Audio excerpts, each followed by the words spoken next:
Elles sont nos alliées depuis parfois des millénaires. L'humanité a par le passé toujours eu recours aux plantes pour traiter et prévenir les maladies. Aujourd'hui, certaines de ces plantes existent encore, mais nos habitudes ont changé. Que reste-t-il de nos savoirs sur les plantes médicinales entre transmission et préservation? Où se trouve le bon dosage? Bonsoir et bienvenue dans notre émission Ça vous parle. Elles ont une place importante, voire sacrée, dans la culture kanak. Certaines sont connues de tous et d'autres sont tenues secrètement dans des familles. Les plantes médicinales, une ressource qui fascine et qui fait réagir. Comment faire pour que nos savoirs ne disparaissent pas totalement tout en les préservant? Ce soir, je reçois Edouard Naouia, chercheur en ethnobotanique et ethnopharmacologue à l'IRD. Il répondra à nos questions. Vous l'avez peut-être aperçu sur les réseaux sociaux avec un remède à base de plantes médicinales. Auguste Daoumé, consultant en jardin et plantes médicinales, est également avec nous ce soir. C'est un terme que l'on utilise ou l'on entend souvent, mais parfois pas compris à sa juste valeur. De quel mot s'agit-il? Réponse avec Anne Latas de l'Observatoire de l'Environnement à la fin de cette émission.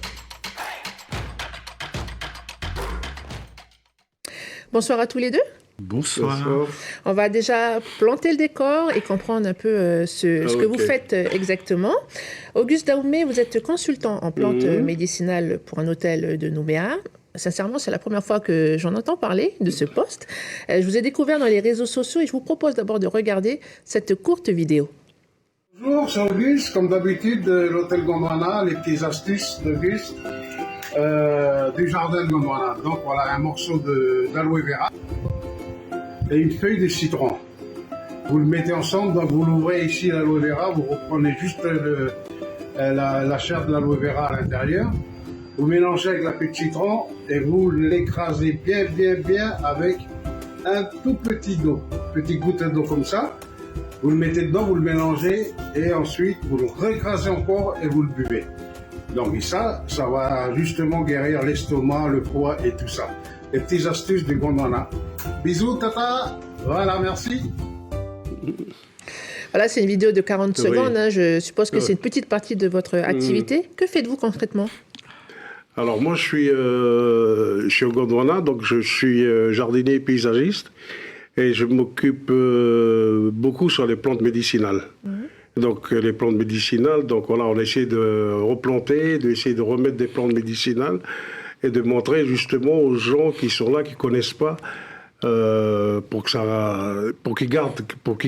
retransmettent eux-mêmes ces plantes médicinales dans leur maison et tout ça. C'est des clients? Quand vous parlez de gens? Alors, les communautés, oui, il y a des clients, il y a des touristes qui arrivent, qui sont intéressés par les savoir-faire médicinales du pays. Et comment vous êtes arrivé à ce poste?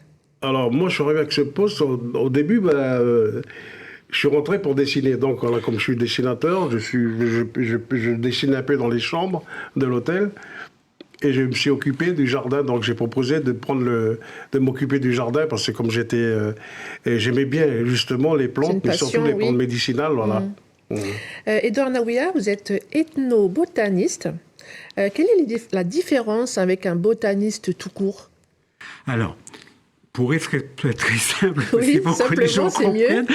Alors, un botaniste, c'est celui qui s'occupe de la flore, qui va déterminer les plantes, qui fait de la taxonomie plus généralement connue.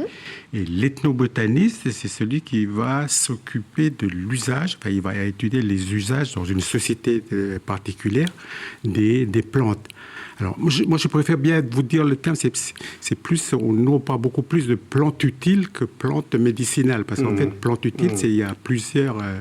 une plante est utile parce qu'elle est utilisée pour les médicaments, mais elle est utilisée en teinture, elle est utilisée en ornemental, etc. Donc, moi, je préfère plutôt parler de plantes utiles que de plantes médicinales. Parce qu'une plante qui est médicinale, mais elle est en même temps alimentée, etc. Voilà, donc c'est pour ça. Elle a plusieurs propriétés. Enfin, plusieurs usages. D'accord. Vous avez été approché par l'IAC, l'Institut agronomique calédonien, pour un projet sur des plantes utiles.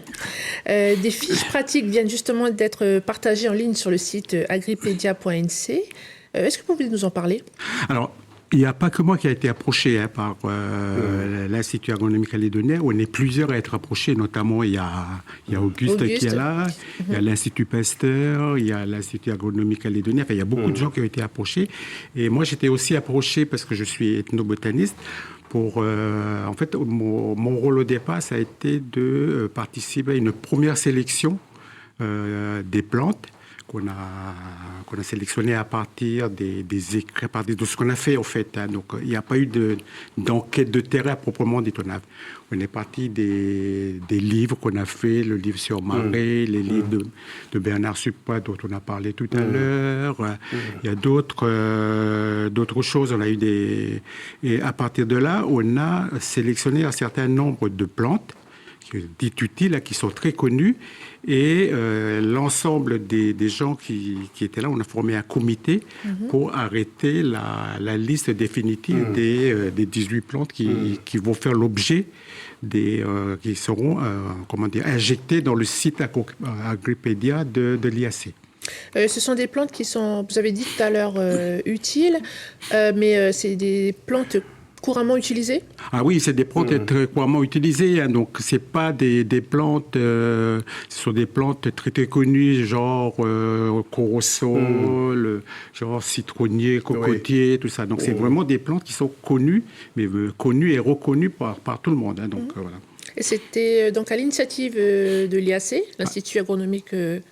Oui, parce qu'en fait, l'IAC a postulé à un appel à projet qu'on appelle l'appel à projet Archipelu, et ils ont été lauréats de ce projet, et donc on a été approchés pour travailler avec eux sur la constitution de ces fiches, parce qu'au départ ils ont des fiches qui sont destinées au monde agricole. Ils ont un peu plus de 200 fiches, et ils ont voulu ouvrir en fait le site sur d'autres plantes, comme on appelle les plantes utiles. Et justement, c'est quoi l'objectif d'avoir ces fiches en plus sur ces plantes médicinales? D'abord pour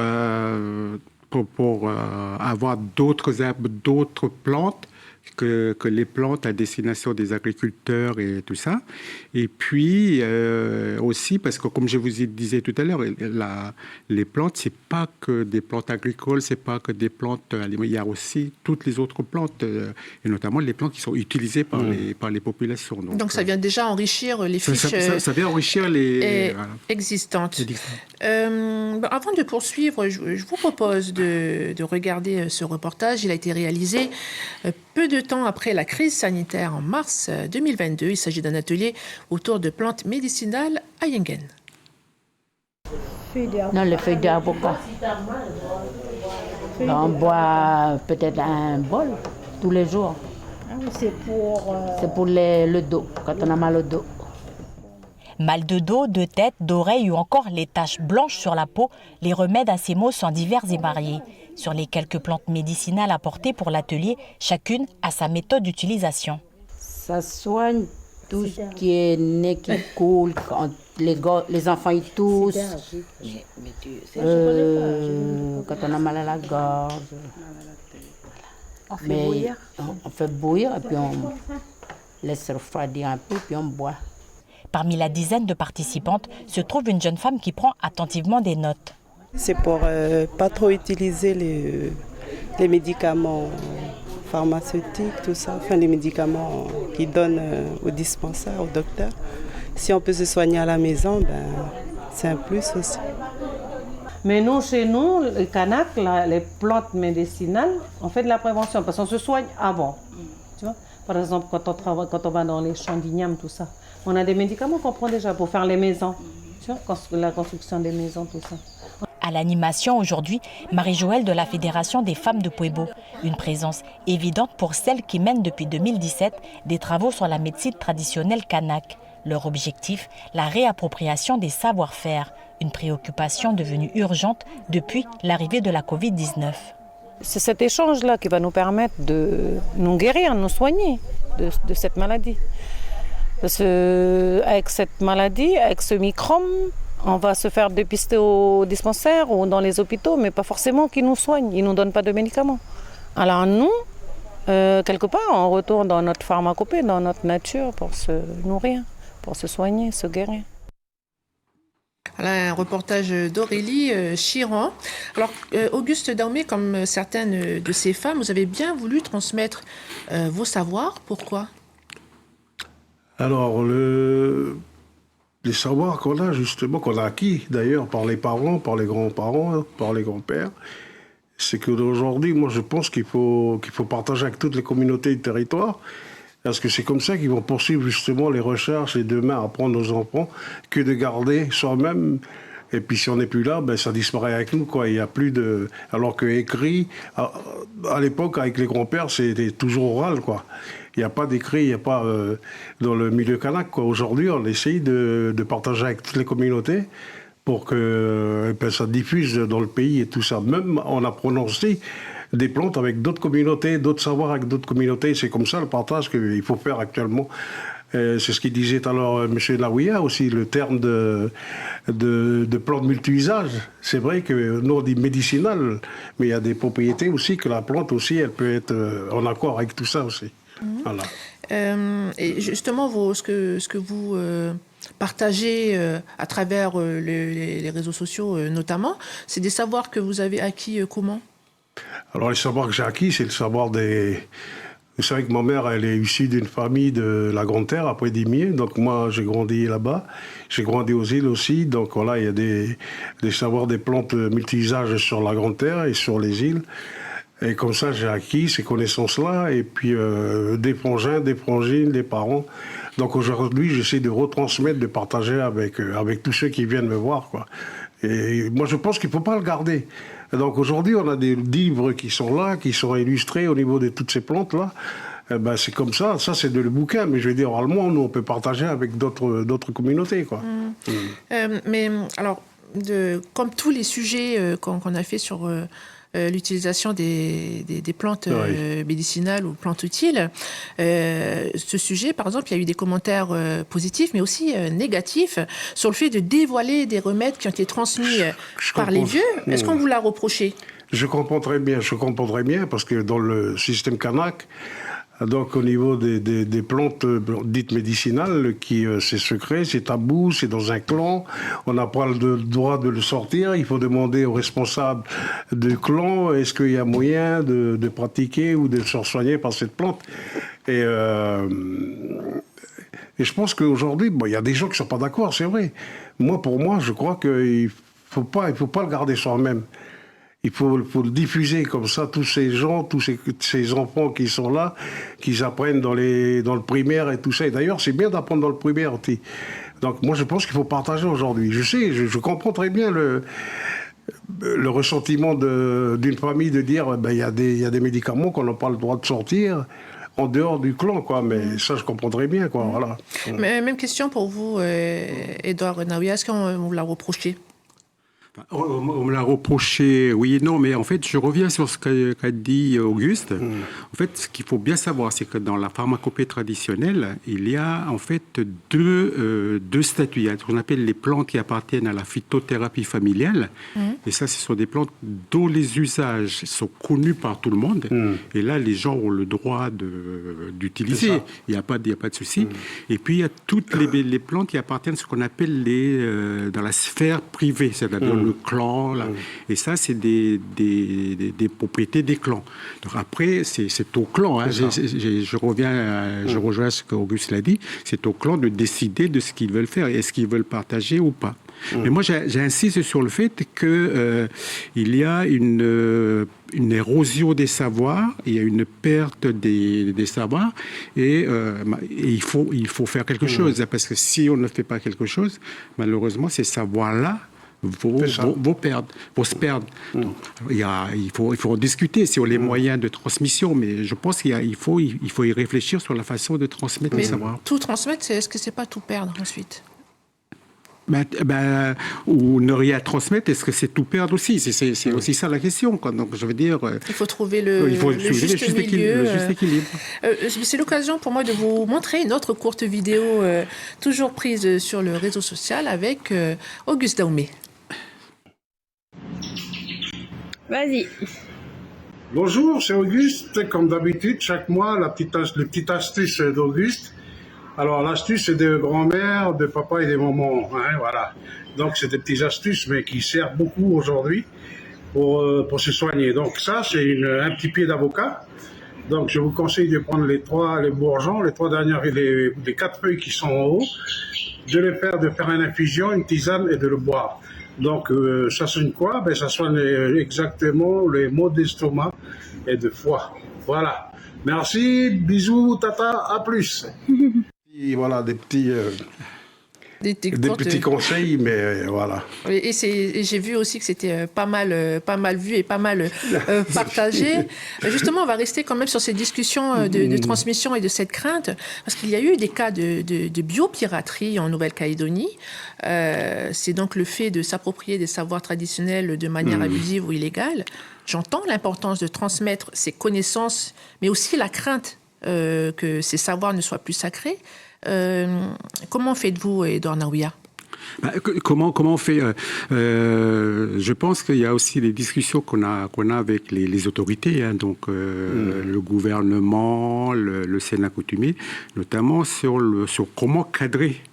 Comment mettre un cadre juridique sur l'étude de ces savoirs. Et notamment, je pense qu'ils sont sur la préparation d'un texte sur la protection des savoirs traditionnels. En attendant, je pense que, enfin, en tout cas, nous, moi, de l'autre côté de l'IRD, nous, on a fait un certain nombre d'enquêtes au niveau des populations. Et ces enquêtes-là, il y a à peu près 1000 fiches, si vous voulez, on a consigné ces savoirs-là. Ces fiches ont été données, ont été transmises à la DCK. Donc, là, les fiches sont là. Donc, nous, on a fait un travail de collecte maintenant. Qu'est-ce qu'on fait avec ces fiches? Est-ce qu'il faut les informations qui sont dedans, il faut les transmettre?